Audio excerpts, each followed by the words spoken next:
edition of Orangebloods Live. Oh, let me turn that down a little bit. The news is in. It's breaking news because Louisiana defensive tackle Dominick McKinley, as expected, just announced on Instagram Live that he's going to Texas A&M. I'm Jeff Ketchum. That is Jason Sukamel. We're doing a little post-defeat breakdown for the Longhorns. There's a lot in the discussion of what it means for the Longhorns today to not get a commitment from Dominick McKinley. He commits to Texas A&M. Welcome to all of you coming into the chat. We're just now getting started. Hit the like button, subscribe to the channel, get notifications, do all that stuff. We're creeping up on 17,000 subscribers on the channel. We do appreciate all of you. So, Jason, let's just get started. He is the number one defensive tackle prospect on the Texas recruiting board this year, at least with regards to guys that they have, had a chance with. The Longhorns aren't destitute at the defensive tackle position, but we've talked a long time about Dominick McKinley, a really important puzzle piece in this 2024 recruiting class for Bo Davis, for the 2024 defense. It leaves the Longhorns in a situation where we're going to have to keep watching this recruitment going into November and December. We're going to have to see if they do anything else at the defensive tackle position. Are they going to go into the portal? This might not be a recruitment that's over, but for now, it's a pretty big loss for the Longhorns. It is, and I can hear the Orangebloods subscribers right now. Get him off the front page because his picture's plastered on our front page for our War Room story. So I'll be freshening the front page up as soon as we're done with this video. But yeah, no way to spin it, Catch. It's a tough loss. Like you said, it may not be over. I mean, Texas isn't going to just throw in the towel, but this is a guy who, some people would tell you he's a 5-star ranked prospect. Rivals doesn't have him as such, but obviously a guy in high demand. I mean, you look at his finalists: LSU, Texas, Texas A&M, Oklahoma, Ohio State. Every one of those schools wanted it. So it's not like, sometimes you'll see these guys with a Final Five and really only maybe a couple schools would take him. No, all 5 schools wanted Dominick McKinley.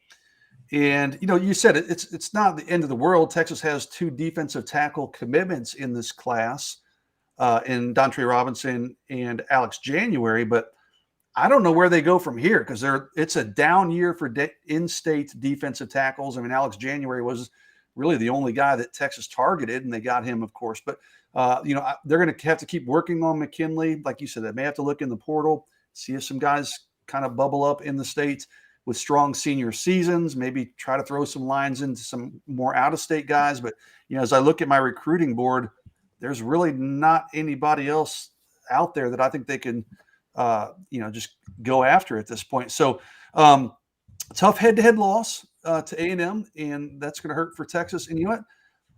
I hate to say it, man, but I've been saying it for a while. These are the kinds of recruitments that Bo Davis has got to start winning, and he's not doing it. I mean, he's doing a decent job as a recruiter, so I don't want to sit here and rail on Bo Davis, but he needs to start hitting on some of these 5-star interior defensive linemen especially, and this is a tough loss to see him go to A&M. That's a tough loss for Texas. Like you said, we'll see if things change maybe later in the fall, November, December. Maybe Texas can get him to reconsider. But right now, it's a big win for Texas A&M. Yeah, and this is a lot of people have compared this recruitment, Jason, to the Colin Simmons recruitment, and I really disagree with that. Like the similarities are that in the final week of those recruitments leading up to their decisions, that there was uncertainty with Colin Simmons. But I feel like if you and I were to have a conversation about what happened in the final week of the Colin Simmons recruitment, I think we got a really good idea. I think we know what was going on with the family. There were conversations with both coaching staffs. I think there were some questions about NIL. On the day of, Colin Simmons is pretty open. Like part of the reason why he made the decision, you can read into this what you want, but he was looking to take care of his family. That can mean a lot of things, but in this NIL age, we can't completely be naive.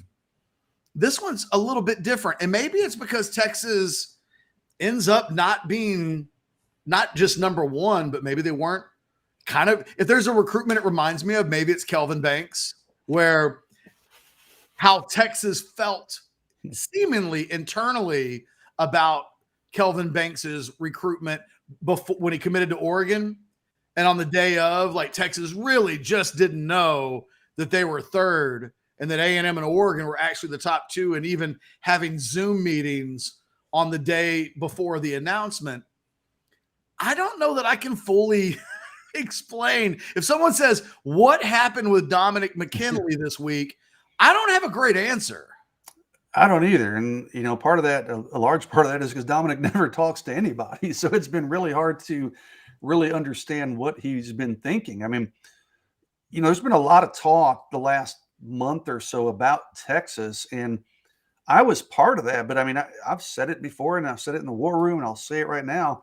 It wasn't really based on anything. I was certainly not hearing from Dominick. It wasn't from sourcing. I just knew that he probably wasn't going to LSU. I knew academics were a huge factor for him. So I thought, just kind of putting these little pieces together, I'm like, hey, that sounds like Texas might be the pick.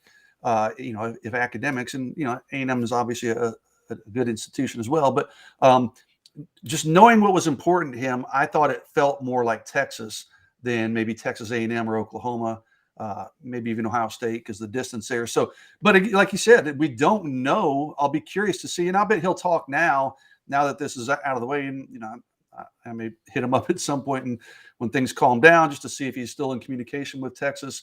But I don't know exactly. It'll be interesting to hear kind of the backstory of what led him to pick Texas A&M over these other four finalists, because he's really kept all of his thoughts to himself. And truth be told, Catch, even when I've interviewed him, I look back through my notes, the kid never says a damn thing. So even when I do get him to talk, I've talked to him in person, I've talked to him on the phone. He never offers up much information in terms of what he's truly thinking. So, it's a good point. I mean, I truly don't know in detail what kind of the thought process was, but I have a feeling we'll start hearing about it now that the decision is out of the way. It's interesting because last week, I mean, I don't mind being transparent and letting people kind of know what was going on behind the scenes.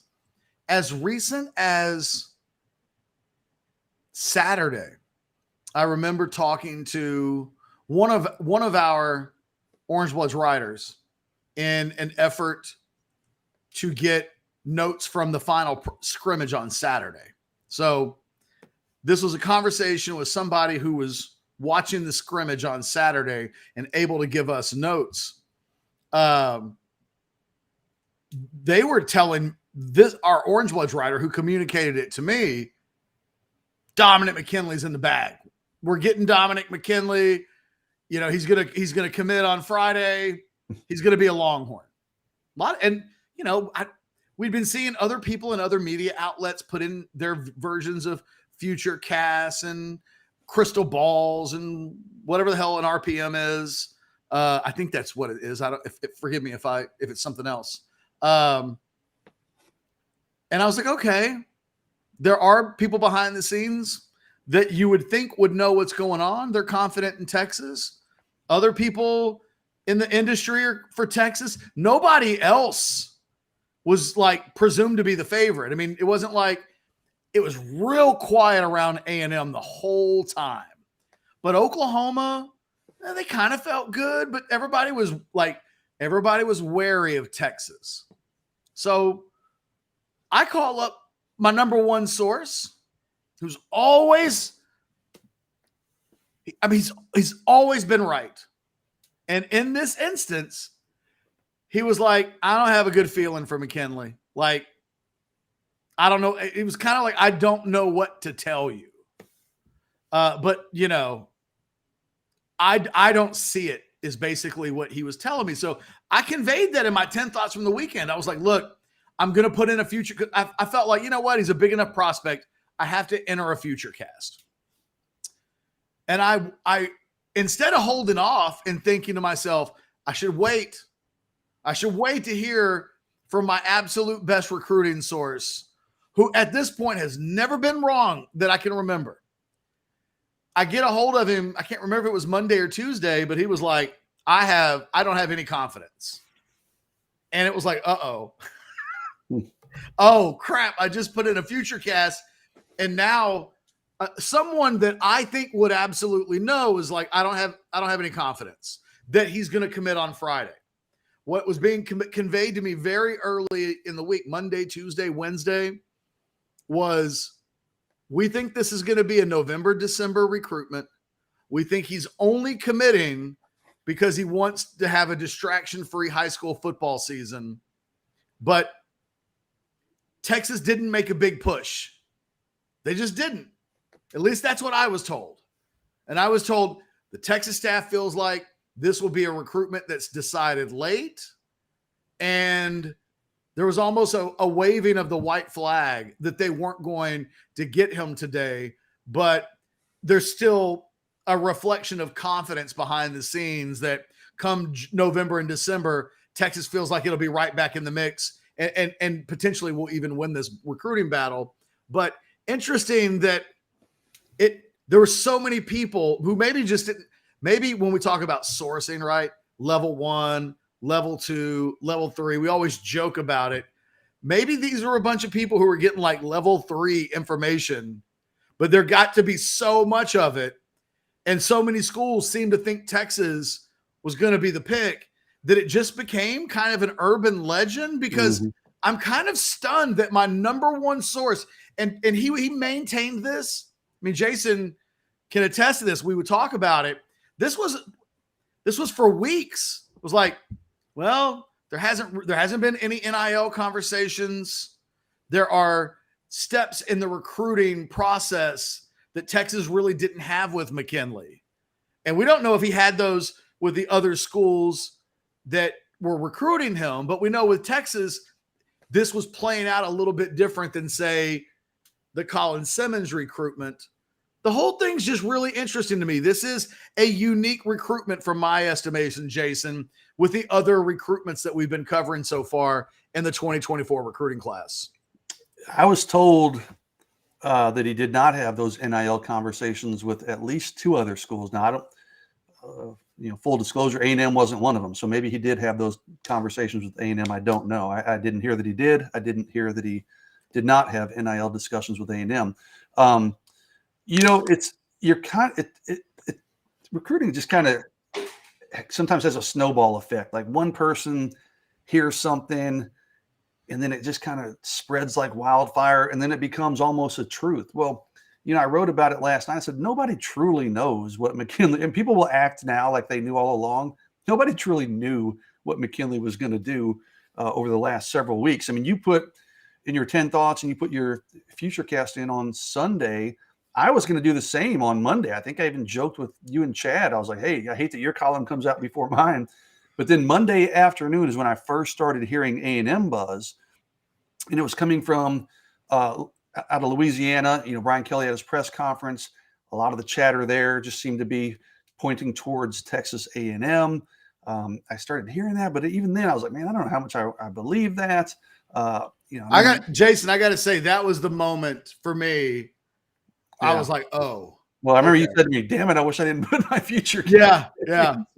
And I never did put one in because I was pretty aware it wasn't going to be Texas as the week went on, and I assumed it was probably going to be A&M. But I usually only put those in if I have a pretty high confidence level, and I didn't have a really high confidence level of where this one was going to fall. Like I said, I mean, as of this morning, we pretty much assumed it was going to be A&M. But definitely a weird recruitment. I mean, recruiting is taken such a weird angle here the last couple of years, where NIL weird conversation is such a those are a big part of it. Well, it just wasn't with Dominick McKinley, and that made it really tough to read because you weren't getting information from certain people that we normally get information from, just because Dominick doesn't really talk to anybody. He didn't talk to other recruits. He didn't talk to coaches about his decision leading up to it. He didn't talk NIL.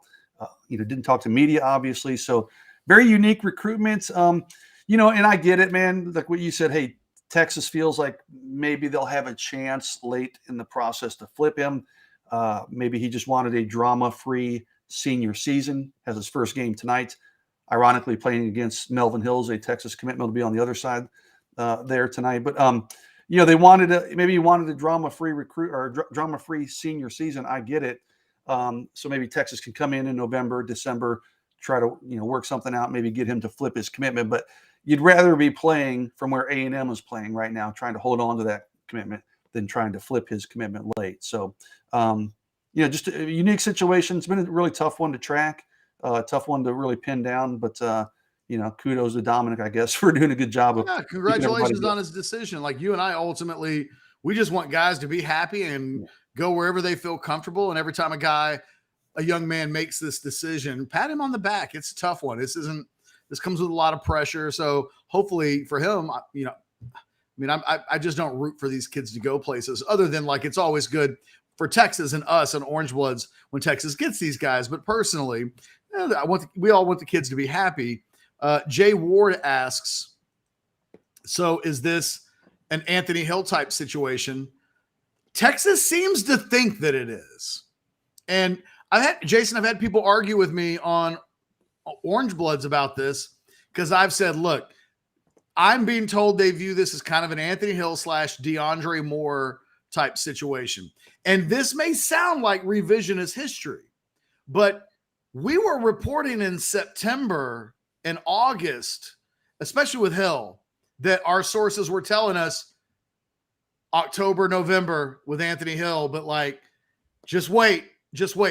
That went on for months and our sourcing was consistent. Just wait. Then we got to like November 1st. And then it was like, it's going to take a little bit longer. It'll be like December, but just wait. It's happening. And then I want to say late October was when I first started hearing the DeAndre Moore stuff and started to hear, just wait. Nobody thinks it's going to be us. But when we get to December, DeAndre Moore is going to be a Longhorn. In both instances, we had been chronicling that for months, especially with Anthony Hill. So this sounds like some BS excuse making, right? Oh, the kid just committed somewhere and we're like, oh, they're going to do it later on. Like I get how if you're in the chat right now, or you're watching this video later and you hear that, it does sound like some stuff that a homer would say, right? Like, oh, well, it's a loss today, but Texas is still going to get him. I When's don't know flip season, right? When's Aggie flip season? People have been asking us for weeks who Texas is going to flip. And our answer's been, I don't know. Like, I don't know which guys even make sense from a flip standpoint, right? I mean, you could look at a guy like Corian Gibson, but is he really going to flip? Like, that kid seems pretty locked in. This, I think, becomes a candidate. I don't know personally. I don't know what's going to happen in this recruitment. Maybe it's over today. What I can tell you, Jay Ward, is that Texas behind the scenes, they do feel like this is an Anthony Hill type situation. I can't tell you to be confident and to just trust that that's what will happen. That's what I'm hearing. They believe behind the scenes. They believe that's going to happen. We'll see. I think they deserve a little bit of some street cred in that there were situations last year when they kept the same attitude about some really important targets. I mean, Anthony Hill and DeAndre Moore, according to Steve Sarkisian, are both going to play relatively early tomorrow. Those were guys that were obviously Anthony Hill, but DeAndre Moore, really key pieces of this recruiting class a year ago. They were saying the same thing. So there's a part of me, a big part, like even with my future cast, people get so pissed off when you switch it late, because sometimes you get information kind of late. I mean, we heard about the A&M stuff on Monday. That's only 4 days before the announcement.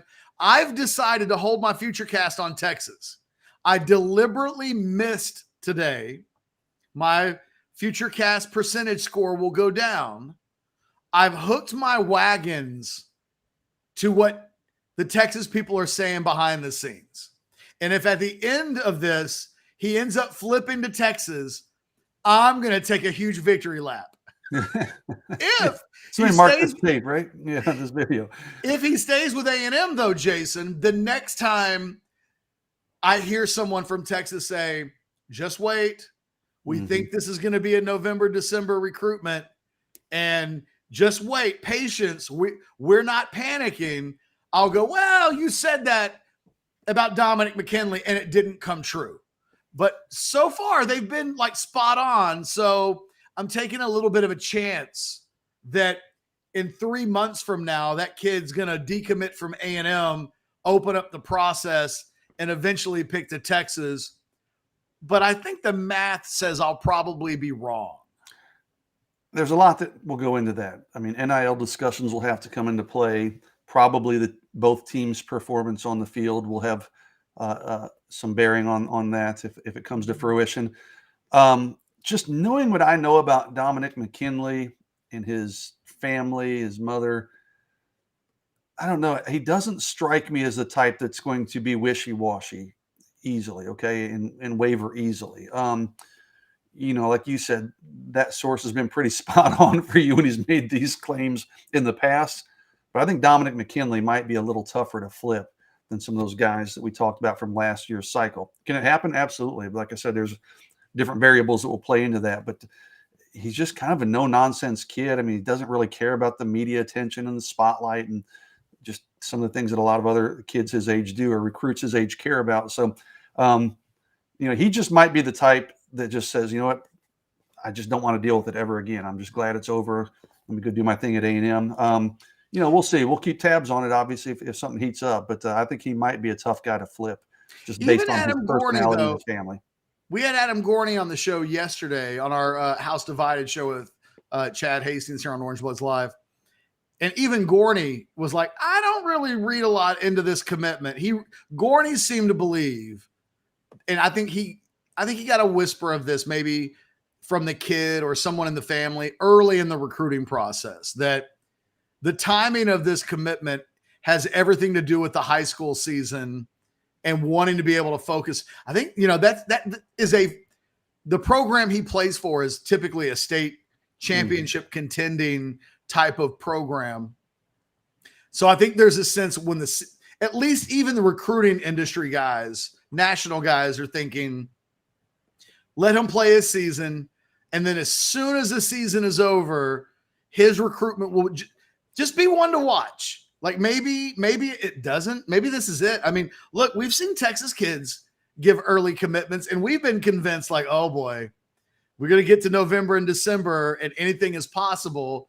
And then even a year ago, Malik Muhammad's kind of a good example. Like there were questions, something might happen there.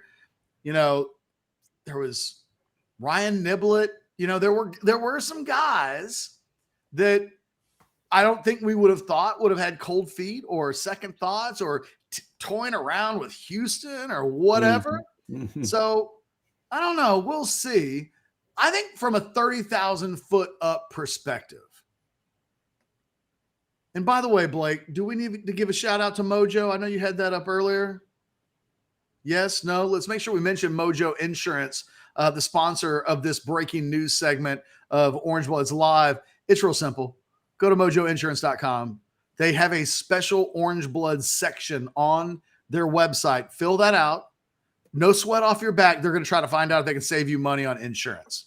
And if they can, at that point, you can either allow them to help you save money, or you can decide, well, I don't really want to save money after all. Jason Sukumel, before they were ever a sponsor on Orangebloods, was like, let me see if they can save me some money. They did. He used them. He's a happy man, and he will speak highly of Mojo Insurance if I were to say so. Right? Speak highly. Just say it. Yeah.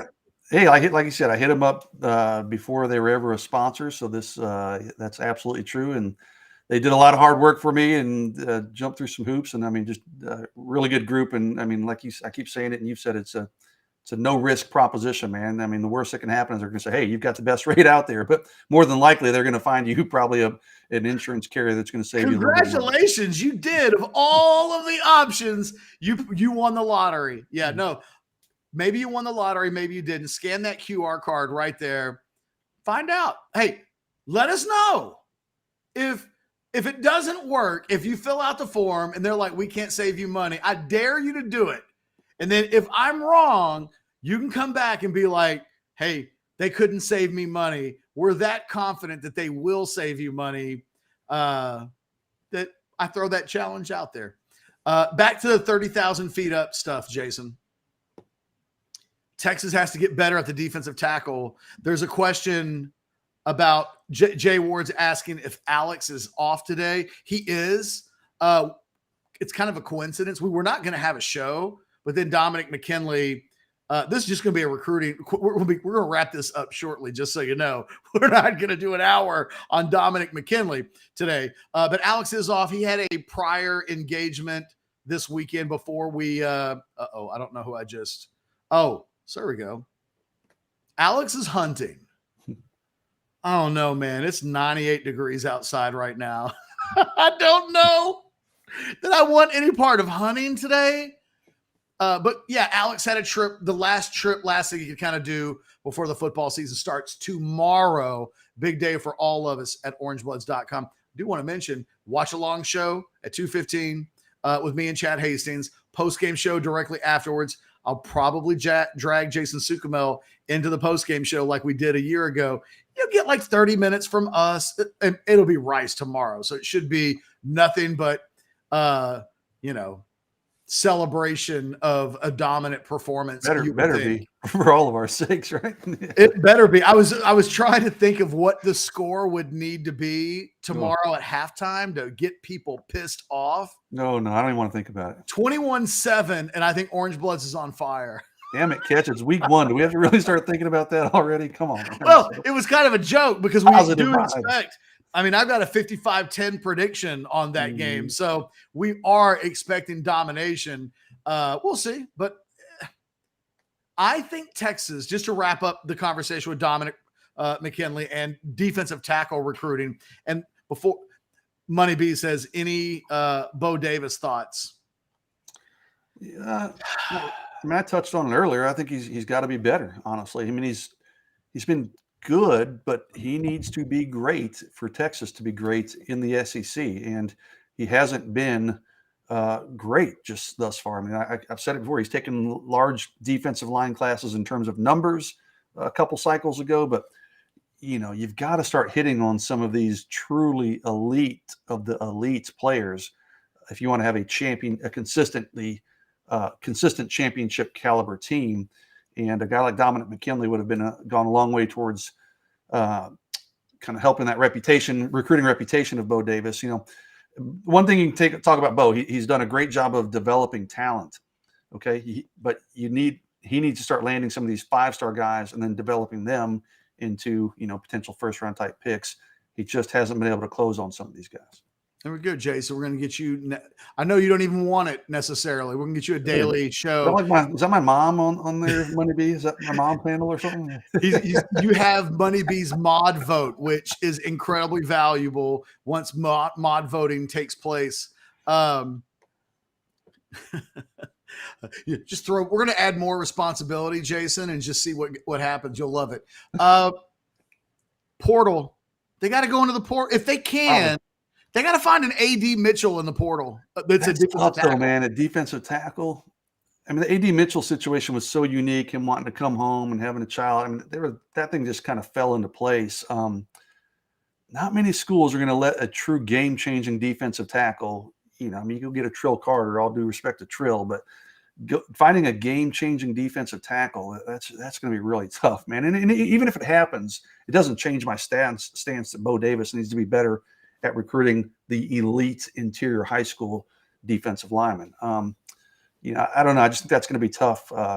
You can find some people in the portal, but finding true game changers via the portal at defensive tackle, that's tough. They're going to need to tamper with a guy like you love that. Texas A&M or something like that. Like the Aggies have like 15 5-stars on the defensive line. Yes. Like one of them, just tamper with one of them.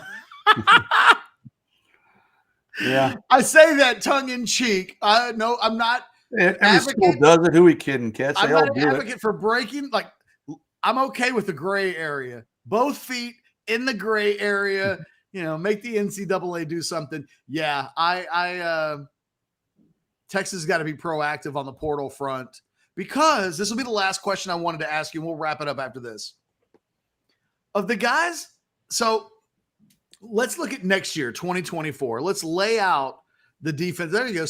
That's a couple of people now that scan that QR code. Find out if you can save some money on insurance. T'Vondre Sweat is gone. Murphy, at this point, I have to believe he's going to come back. So he's a comeback guy. Broughton is a junior. I think he's going to come back. You'll lose Alfred Collins. Baron Sorrell could go pro after this season if he gets 8 or more sacks this season, Baron Sorrell will go pro. So you're going to probably need to address that position. You'll bring back Broughton. You'll bring back Murphy. You'll bring back Trill Carter, who has 2 years of eligibility remaining. And while he may not make a big impact this year, you'd come back and he'd be in the rotation. Sir, who of the guys that Bo Davis has recruited along the defensive line do you feel absolutely best about being a 2024 impact contributor? You got Aaron Bryant, maybe Dre Bledsoe. I'd probably go with Bledsoe if I'm picking one. I mean, again, Bryant was a Swanson. Yeah. I'm looking like Aaron Bryant was a solid player, and he might wind up being a very good player. But, I mean, that wasn't a huge recruiting win for Texas. Yeah, they went into Mississippi and got him, but it wasn't like he had the Ohio States of the world beating down the door. Dre Bledsoe was probably the one that, if I'm picking one guy out of that group that could maybe step in and step up, I'd probably go with Dre Bledsoe. I think he has the highest upside. And yes, Texas did win, obviously, the Dre Bledsoe sweepstakes. Chris Ross, we haven't talked about him. Sadir Mitchell, obviously, the true freshman. They've got bodies, they've got numbers, but, are any of those guys no-brainers that we feel for sure they're going to pan out? Are we even fairly confident that they're going to pan out and be plus players? I don't know. I don't want to sit here and bash on these players necessarily, but Bo Davis needs to find a way to get the guys that are pretty much foolproof, and those are your 5-star type interior defensive linemen. He's missed on quite a few of them. I would expect, Catch, to answer your question, though, Dre Bledsoe would probably be the guy that I would lean towards out of that group, is maybe sliding in next year and making a key impact. Could it be one of these two true freshmen coming in, Dante Robinson, Alex January? Possible, but more than likely it's going to be a guy that's been on the roster a couple of years. And nothing about the last couple of years suggests that anything less than a very high super blue chip player up front on defense is going to come in and make an immediate impact. The thing is, it's like this for me. On one hand, on paper, Murphy, Broughton, and Carter, it's not a bad foundation for interior defensive line. Come on, man. You're taking that threesome into the SEC year one. Well, but Jason, that's what I was about to say, though. That's one hand. It's not terrible. There's also not an all-conference player, I don't think, in that group, and that's what you really need, and you are going into the SEC. I think my bigger concern is I think the defensive line's a little watered down from where it was a year ago, which – look, I'm talking about losing Keandre Coburn and Maro Ajomo, a couple players who are on Sunday. They're NFL players now. So they lost a couple of Sunday players. They're going to lose a couple of Sunday players off of this year's defensive line. So I don't know if there are other Sunday players that are going to be stepping into those roles right now. There just aren't any answers. And it feels like they're headed in the wrong direction.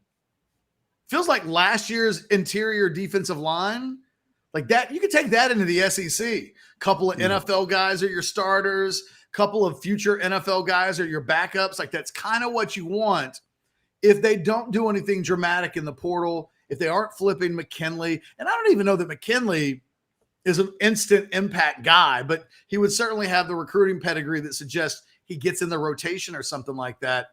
It feels like your 2024 defensive line / and I'm not really counting the edge position guys, because I do think, Ethan Bird, Colin Simmons coming in, you got Bostic, exactly. Colin Simmons, they have done a good job there. But on the interior, it just feels like they've gotten a little bit worse and a little bit worse. And you don't want to be 2 consecutive years of what about a little bit worse as you're going into the SEC when you need that to be a little bit better, a little bit better, a little bit better. They really need Bo Davis to like get it going. I couldn't have been more wrong. When that SEC move was finalized and dates were announced, I was like, you know what? If there's one position that's going to get a push or a boost in recruiting, it's going to be defensive line recruiting.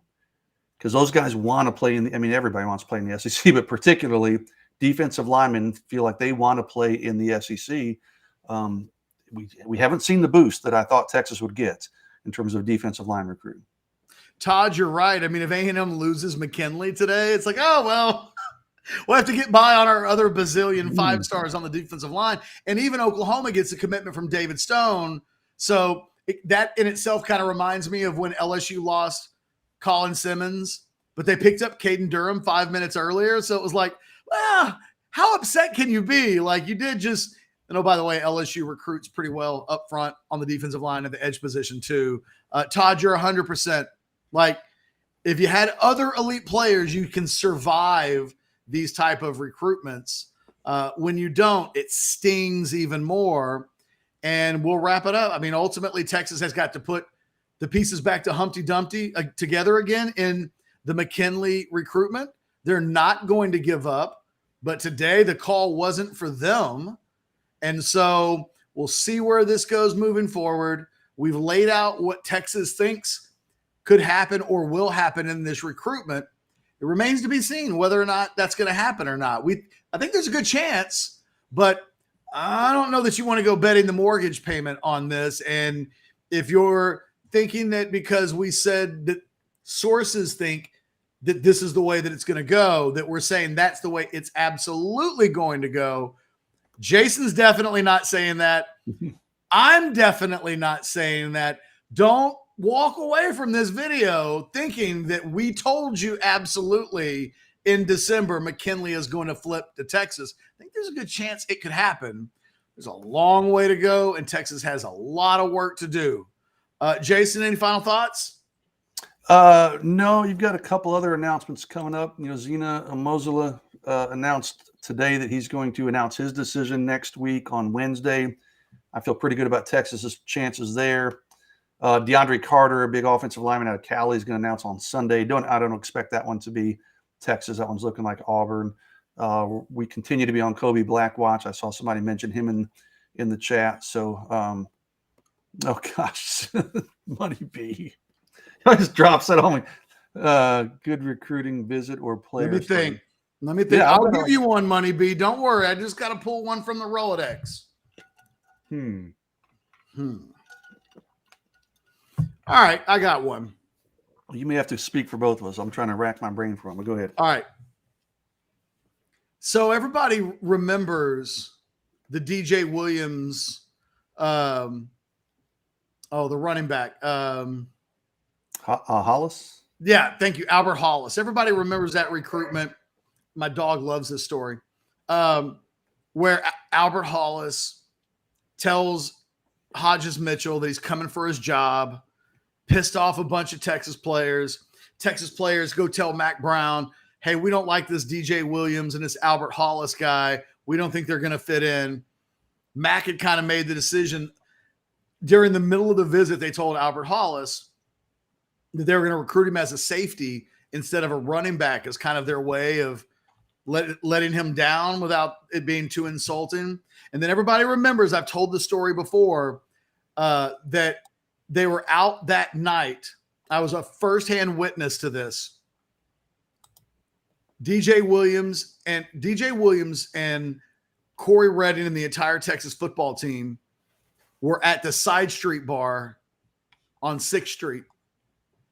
And DJ Williams wanted to go dancing. And Corey Redding was like, no. We're at Texas, I think the line that night was like, we practice together, we play games together, we party together. It was like a great line, right? But DJ Williams like, no, I want to go dancing. They kind of bowed up at each other a little bit. DJ Williams goes dancing by himself. And that kind of ended the DJ Williams recruitment that night. What's really where I'm going with this, Money B, I've told that story before. Let me tell you what happens after that. I'm down on 6th Street. We went to one of those 2 a.m., like after 2 a.m. dance clubs. Remember those, Jason? Oh, yeah.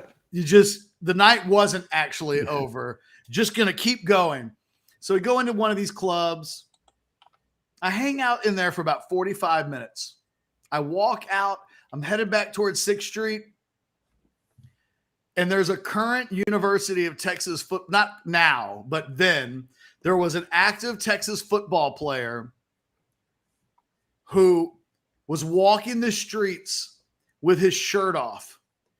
And the funny thing about this guy, he had the biggest religious background of almost any prospect that I've ever seen Texas cover. Like, he lived, it wasn't like homeschool, but he lived in a really secluded area, a devout Christian. He's the last guy in the world I thought I would be telling this story about. It's like 3 o'clock in the morning. He's walking around shirtless on 6th Street. He sees a cop on a cop on a horse. And no, it's not David Ash. This is way before David Ash was like a baby at this time, just so you know. He looks at the horse and he goes, "I'll block any motherfucker in the country." And then he takes, watch my mouth, my kids are out there. He takes his fist and like pretends to take a punch at the horse and then just walks off. Shirtless, inebriated, angry.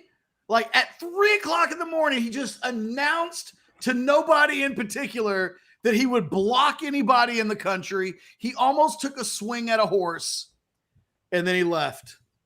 And the guy that I was with turned around and looked at me and he was like, maybe Austin is like home of the devil. Maybe this is like hell on earth. This is where sin happens, because this kid that had otherwise been, he might as well have been like, I'm telling you, Jason, do you know who I'm talking about?